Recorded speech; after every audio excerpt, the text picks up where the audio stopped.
آج کے دور میں جو بہت سے مسائل لوگوں کو درپیش ہیں، اس میں ایک مسئلہ بچوں کی تربیت کا بھی ہے، جس کے بارے میں بہت سے لوگ سوال کرتے رہتے ہیں۔ اصل میں حقیقت یہ ہے کہ آج کے بچوں کی تربیت آپ اس انداز میں نہیں کر سکتے جیسے کہ آج سے 10 برس 20 برس یا 50 برس پہلے کے پیرنٹس کرتے تھے۔ ہو سکتا ہے کہ بہت سی باتیں اس میں کامن ہوں جو کہ کی جانی چاہیے، ان کو بار بار ریپیٹ کرنا چاہیے، لیکن آج کے دور پہ نظر ڈالیں تو جس طرح تیزی سے تبدیلیاں رونما ہوئی ہیں، اس طرح سے پیرنٹنگ سٹائل میں، اس طرح سے جو تربیت کا انداز ہے، اس میں تبدیلیاں بھی ناگزیر ہیں۔ مثال کے طور پہ آج کے دور میں اگر ہم دیکھیں کہ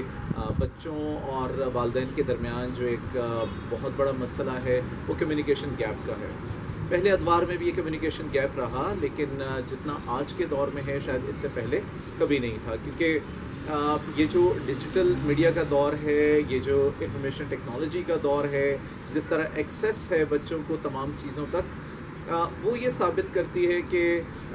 بچے بہت زیادہ اس طرح سے محتاج آپ کی رائے کے نہیں رہے ہیں۔ اور دوسری طرف صورتحال یہ رہی ہے کہ والدین چاہے بچے میچورٹی کی ایج کو بھی پہنچ جائیں تو ان کا یہ خیال ہوتا ہے کہ بچوں کو اب بھی ان کی ضرورت اسی انداز میں ہے، ان کی نہ صرف ضرورت ہے بلکہ یہ کہ ان کی رائے پہ انہیں ہر حال پہ عمل کرنا ہی کرنا ہے، اور یہاں پہ وہ خرابی پیدا ہوتی ہے۔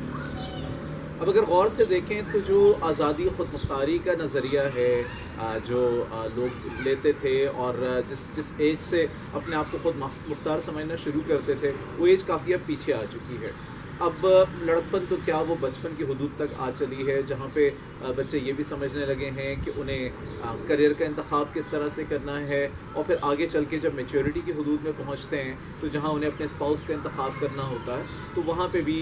بہت حد تک وہ خود مختاری آ چلی ہے۔ لیکن کہیں نہ کہیں آج بھی ہمارے معاشرے میں یہ بات ہے کہ ہم یہ سوچتے ہیں کہ نہیں، انہیں اپنے والدین کی بات ہر صورت میں ماننی ہے، اور یہیں سے اس خرابی کا آغاز ہوتا ہے، جو کہ پھر بعد میں بہت سی دوسری خرابیوں کی وجہ بھی بنتی ہے۔ اب اگر ہم یہ دیکھیں کہ ایک نقطہ جو جاننے کی کوشش کریں وہ یہ ہے کہ کچھ چیزیں ایسی ہیں جن میں ہمیں آج یہ نظریہ اپنانا ہے کہ ہمیں جانے دینا ہے، چیزوں کو جانے دینا ہے۔ مثلا یہ کہ آج کے جو پریشرز ہیں تعلیم کے، جس انداز میں بچے پڑھ رہے ہیں، جس انداز میں وہ تعلیم حاصل کر رہے ہیں، جو آج کی ڈیمانڈز ہے، جس انداز میں انہیں بہت زیادہ اسائنمنٹس اور اس کے بعد ایگزامینیشن، اور خاص طور پہ اس پوسٹ پینڈیمک پیریڈ کے اندر ڈیورنگ پینڈیمک یہ جو ان کے ساتھ مشکلات ہیں، آن لائن ایجوکیشن کا جو دباؤ ہے، اس کے بعد ایگزامینیشن کا دباؤ ہے، وہاں پہ بہت زیادہ ضرورت ہے کہ بچوں اور والدین کے درمیان گیپ کم ہو، یہ کمیونیکیشن گیپ کم ہو، وہ آپس میں بات کریں، وہ ایک دوسرے کو اپنی بات سمجھانے کے قابل ہوں کہ وہ دراصل چاہتے کیا ہیں، اور کس انداز میں وہ اپنی بات بیان کر سکتے ہیں، کس انداز میں وہ ایک دوسرے کی ہیلپ کر سکتے ہیں۔ اس سلسلے میں ہم بہت سی باتیں کرتے چلے جائیں گے، بہت سے ٹاپکس ہیں، بلکہ ایک یہ سیریز ہے جس میں ہمیں بات کرنے کی ضرورت ہے۔ لیکن آج ایک بہت ہی ایک اہم سا طریقہ، ایک بہت عام سا طریقہ اور بہت سادہ سا طریقہ وہ یہ ہے کہ چاہے آپ کے نظریات کچھ کیوں نہ ہوں، مثال کے طور پہ آپ مذہبی لحاظ سے کچھ نظریات کو فالو کرتے ہیں، اسی طرح سے ہو سکتا ہے کہ سیاست کے متعلق، حکومت کے متعلق، باقی زندگی گزارنے کی جو مختلف چیزیں ہیں وہاں پہ آپ کی فلسفی کچھ بھی ہے،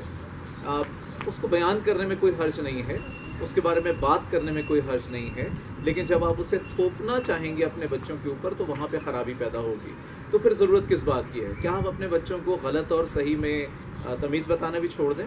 نہیں، اس کا ہرگز مطلب یہ نہیں ہے، لیکن مطلب صرف یہ ہے کہ ہم ان تمام چیزوں کو ڈسکس تو کریں کہ کون سی راہ بہترین ہے، اور آپ نے زندگی میں کس راہ کو فالو کیا اور اس کے آپ کو کیا فائدے ہوئے، یا کہاں آپ کو کسی پرابلم کا سامنا کرنا پڑا۔ لیکن جب وقت آئے اس بات کا کہ آپ کے بچوں کو کس چیز کا انتخاب کرنا ہے، ان کے معیارات کیا ہوں گے، انہیں کن چیزوں کو درست سمجھنا ہے، کن چیزوں کو غلط سمجھنا ہے، درست صحیح تو بہرحال ایک ہی ہوتا ہے، لیکن ان کی پرائورٹیز کیا ہوں گی، تو وہاں پہ اپنی مرضی تھوپنے کی بجائے بہتر یہ ہوگا کہ ہم بچوں کو آزاد چھوڑیں۔